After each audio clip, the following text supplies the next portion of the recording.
All right, let's take you now because we thought Earth Day is actually the perfect time to spotlight climate innovations that are changing lives across the entire country. So first we thought let's talk a little bit about something that's making change in rural India. For millions of women from rural households, cooking on traditional chulas isn't just time consuming, it's also a deadly process because the smoke from the burning wood indoors is one of the biggest killers in the developing world, and it can lead to a lot of chest issues, not just for the person cooking but for their family members too. Now, one of India's startup is actually flipping that story. Ankit Mathur's Greenway man has built a fuel-efficient stove that cuts smoke by 70% and slashes the carbon emission and has already reached over 3 million households. That's a lot of houses, right? It's clean tech designed for India's poorest, and it's working as well because that seems to be at least what the numbers are telling the story. So we thought we'll welcome him on the program to let us know a little bit more about it. So Ankit Mathur joins us now, co-founder and CEO of Greenway. Good morning, Ankit. Thanks so much for being here. Happy Earth Day to you. Great stuff that your stove is doing, but I really want to understand the story behind it. What propelled you, and when you say that 70% carbon emissions cut, how does it compare to, say, a traditional chula? Right. Thank you so much for having me here, and happy Earth Day to you and to all our viewers. Thank you. First of all, I would just like to give a couple of lines on Greenway. We are an energy access company and a climate action company that has been in the space of energy access for over a decade now. As you rightly mentioned, cooking on firewood is a process that involves a lot of drudgery, not just in cooking but also in collecting wood. The product that we designed early in our startup journey ensured that the fuel air mixture is optimized in a manner that it cuts down on the fuel consumption, delivers more heat to the vessel that is being used, and in essence cuts down the amount of firewood as well as smoke that the primary cook is exposed to. So in simple words, less wood, more heat, less problems to the woman who's cooking, and a cleaner, happier household in total.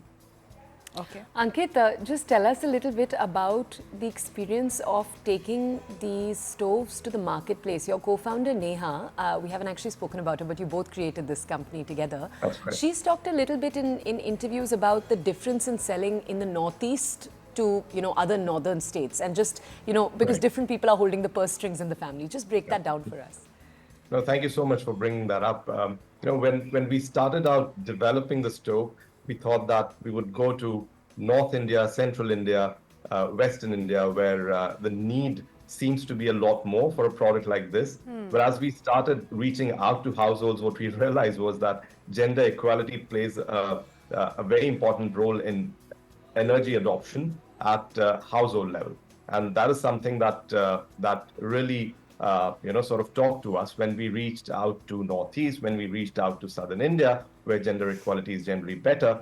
We saw that the uptake of the product was a lot better. There were financial groups, there were self-help groups that were able to finance the product better. There were networks of women that did a lot of word of mouth better for the product. And overall, we were able to talk to the customers directly, to the primary cooks directly. Whereas in UP or Bihar, sorry for putting it out, it always used to be the man of the house who would eventually hold the purse strings, and it made it difficult to sell to a man a product that would make a bigger impact on the woman of the house. Right. Ankit, I'm curious to understand, how did you guys think of making a product like this? You guys come from good universities, there's a lot of cool sort of innovation happening. How did you think of going to the back of beyond of India to solve these problems with a product that is perhaps, very, very limited to sort of rural India? So when Neha and I started up, we had this idea of reaching out to masses with clean energy and climate action, and we traveled a lot in rural areas. And as we did that, we realized that most of the times when people were kind and would offer us tea, we would obviously oblige, and we saw that all of that was being cooked. The food, the tea was being cooked in in a kitchen that was black, that had a lot of smoke. And we thought that this should be a simple problem to solve for engineers like ourselves. But it wasn't that simple, to be honest. And it took us almost a year of prototyping, of reaching out to customers, getting feedback before we had a marketable product that we could take to them that they would like to buy.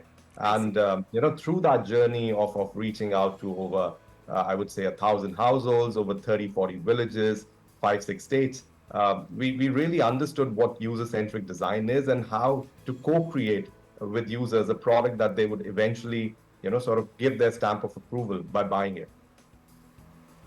Amazing. So I just want to ask Ankit, just tell us a little bit more about, now so let's just tell our audiences, you've told us about how you started this and why you started this with your co-founder. And you've talked a little bit about the adaptability challenges right in the beginning, the toothing challenges. I just want to ask you a little bit about the present day and the future. How do you see Greenway Grameen growing? Is it just more stoves being sold across the country? Penetrability essentially increasing for you. Are you looking at other products too? How do you envision this?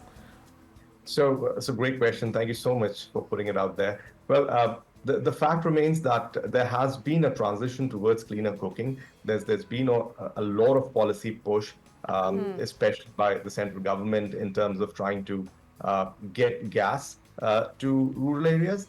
And while that is a great effort, there's still that still leaves a lot of pockets where we still need solutions like these to reach. So as you rightly said, we would like to increase how deep we reach in the rural villages. But at the same time, we realize that there's a clear transition from wood to electric cooking to gas-based cooking that's happening at a household level. And then there's a transition that's happening in terms of how we consume electricity. I mean, there's a huge push towards solar energy. There will be a push towards battery storage. And these are the energy access pieces that Greenway is continuing to, research on, to launch products on. And then there are household products, simple products like, water filters that still need a lot of pushing in the market. While we have a lot of access to that in urban areas, there's a lot of work to be done in rural areas. So that's what we've set ourselves out to for the next 5 to 7 years, and hopefully with all the policy push and the support, we will get there. Right. Ankit, as a closing comment, I want to understand the government is also pushing for a lot of gas stoves being, there is a full, sort of campaign for it. But if I were to look at an environment calculator of sorts of how green these options are, how would say the gas stove that you make versus the gas cylinder versus a solar panel in terms of affordability and its impact on environment and scale, etc., which one do you think is the most possible solution, the most workable solution for India? Well, I think the cleanest would be a solar panel with a battery that works, an induction stove or an infrared, because that's completely clean, no point of use emissions, but that's very expensive, right? Yes. I mean, we don't even have that in Europe and the US in terms of people adopting solar and putting battery packs for cooking. Then comes the trade-off between fossil fuels that have no point of use emissions versus cleaner cooking options like stoves that have point of use emissions, but that may be overall cleaner in terms of the overall impact when you calculate what is the amount of emissions that have happened over getting the fossil fuel, transporting it, and then using it at the point of use, right? Versus, let's say, biomass pellets or wood that is collected from renewable plantations or buffer stocks, which are constantly renewing themselves. So I would say that in terms of point of use, gas definitely is a better option. But in terms of the overall emissions, improved cook stoves could be pretty much there, depending on how well you make them and how well you market them.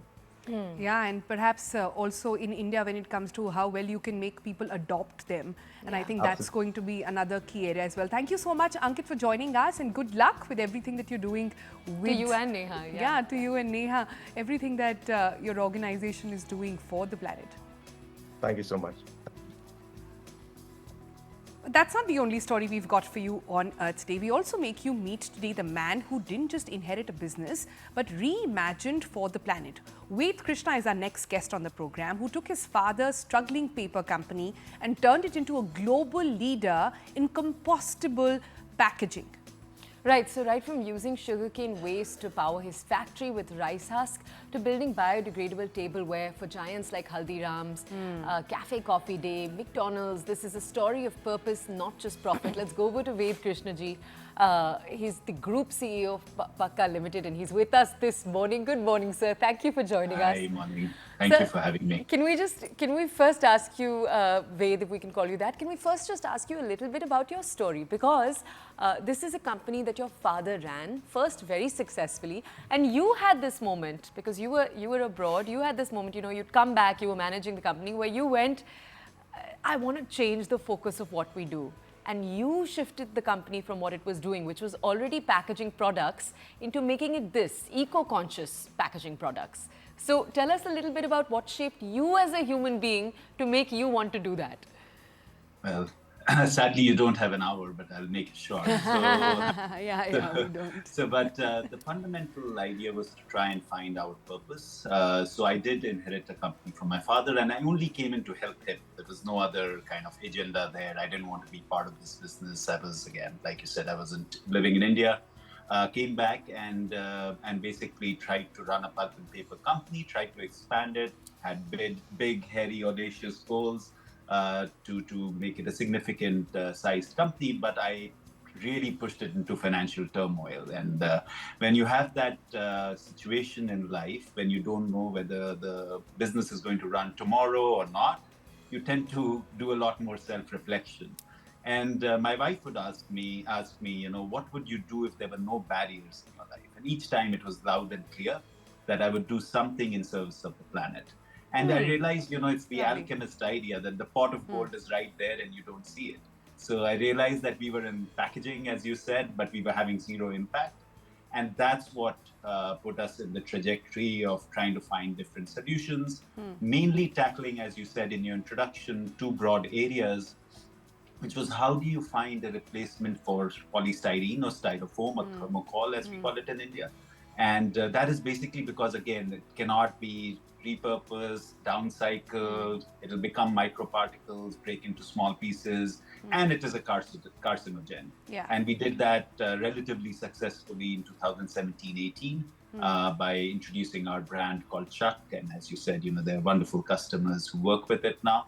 And then the idea was the multi-layered packaging, which is actually, we don't realize that, when we go for poly bags, we actually ban the poly that we are carrying stuff in. But if you peep inside it, you'll see chocolates and crackers and chips, and these are in multi-layered packaging. Yes. These won't go away. And, you can imagine when you eat a piece of potato chip, it tastes as fresh as it would have when it was manufactured 6 months back.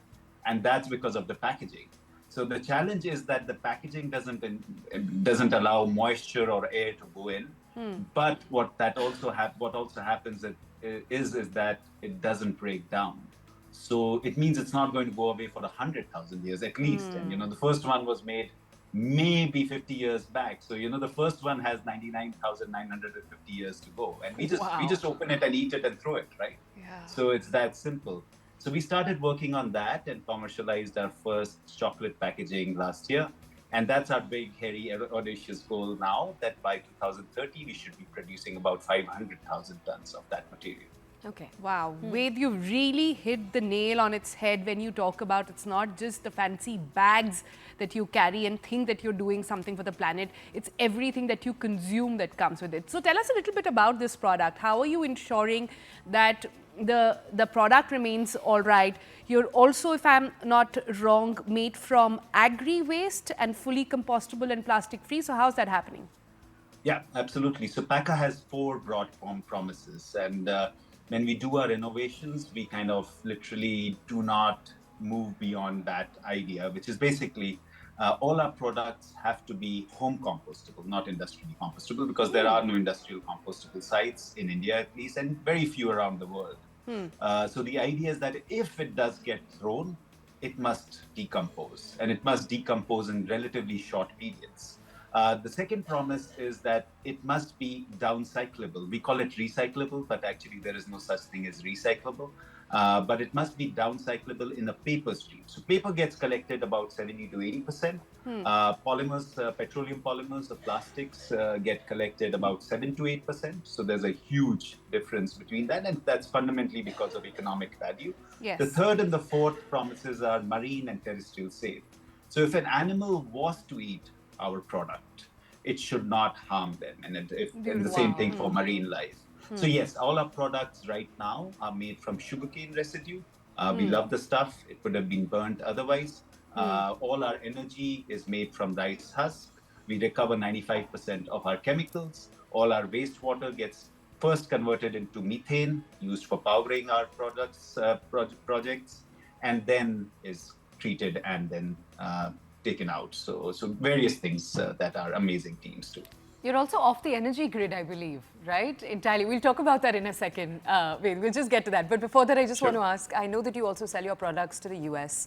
And you're actually, you're working with huge, huge companies there. McDonald's, for example. I just want to ask you, what has the American story versus the Indian story been like? How more accepting or less accepting are companies there versus here? What are the advantages to the way Indian companies work with you? Break it down for us. Sure, absolutely. And so the Indian companies have been very surprising. And you talked about Haldiram, and I remember literally them taking the initiative that, we want to shift. And that's been huge. There is this desire in people to shift. The global companies are driven more by their promises. Now they face their own challenges, right? So if you look at a Unilever, who we work with closely, they have a small shampoo sachet that is whatever, 2 rupees, and it gets opened, used, thrown. And that's a huge challenge for them. But if they are to replace that, they need 16,000 tons of material. So just for that one shampoo sachet. So it's a huge challenge for a company like that, to find replacements.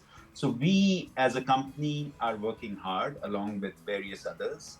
We are working on building factories in Latin America region, trying to service that US market, because it's a challenge if you're going to even transport stuff from India to US, because it's a 2-month cycle and you're spending so much fuel in transportation. So we want to nearshore everything.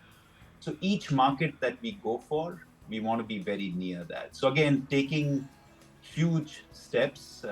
We come from a very small region. I personally born and brought up in Ayodhya, which is well known now, wasn't when I was growing up.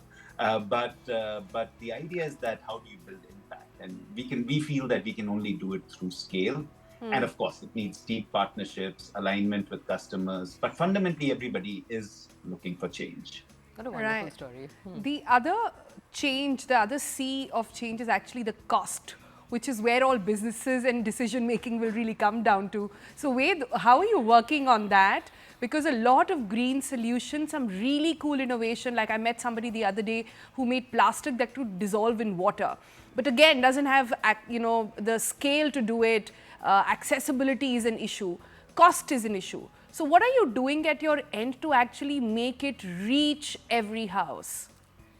No, absolutely. And it does boil down to that. Every discussion in the end across the table is, okay, what is the price?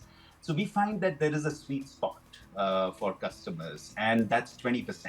So typically a packaging cost for any material is 5 to 6% of the total cost. And if you are able to bring it within 20%, they get enough brand value to be able to shift. And of course, the first dharma of packaging is to perform, right? It has to protect what is inside. If it doesn't do that job, no cost is, whether it's even cheaper, it doesn't help. So the first job for a packaging company is to follow its dharma, protect what is inside. And the next is, of course, make it as economic as possible. So for us, that has been the target, stay within 20%, so that the price discussion goes off the table. And it's only the performance discussion, because that's more joyous, right?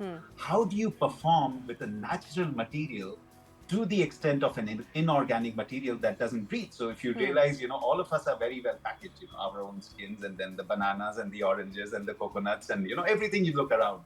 And but what happens is that everything breathes. As soon as we dye, our packaging dies too. And that's the fundamental challenge for us. So everything we do is nature inspired. We work on, and nature is very straightforward and simple. Everything is made out of two building blocks. It's either sugars or proteins, which is basically amino acids and carbohydrates. Yeah. And then how do you take that and build it into systems, things, collaborations to be able to enable that product to emerge, which will at least not breathe or not breathe too much for a long time so that it actually disintegrates.